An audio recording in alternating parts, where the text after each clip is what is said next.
வாங்க இன்றைக்கி நம்ம வீட்டில் என்ன சாப்பாடுன்னு பார்க்கலாம். இட்லி தாங்க சுட்டேன். இட்லி சுட்டு அதுக்கு தொட்டுக்கிறதுக்கு நம்ம வீட்லேயே கோவத்தலை இருந்துச்சு. கோவத்தலையை பொறிச்சு எடுத்துகிட்டு பாருங்கள், ஃப்ரெஷ்ஷாக எப்படி இருக்குதுன்னு வேப்ப மரத்தில் ஏறிட்டு இருக்குது. வேப்ப மரம் ஃபுல்லாக கொடி ஏறிட்டு இருக்குது. ஃப்ரெஷ்ஷாக இருக்குது பாருங்கள், எவ்வளோ அழகாக இருக்குது. கோவத்தலையை பொறிச்சு எடுத்துகிட்டு கோவத்தலை சட்னி,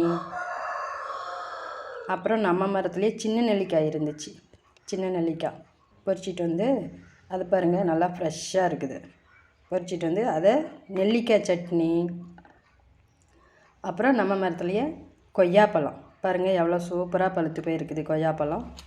அதை பறிச்சிட்டு அழகாக இருக்குது பாருங்கள் கொய்யாப்பழம், நம்ம மரத்து கொய்யாப்பழம். அப்புறம் மீதி இருந்த நெல்லிக்காய் ஜூஸ் போட்டேன்.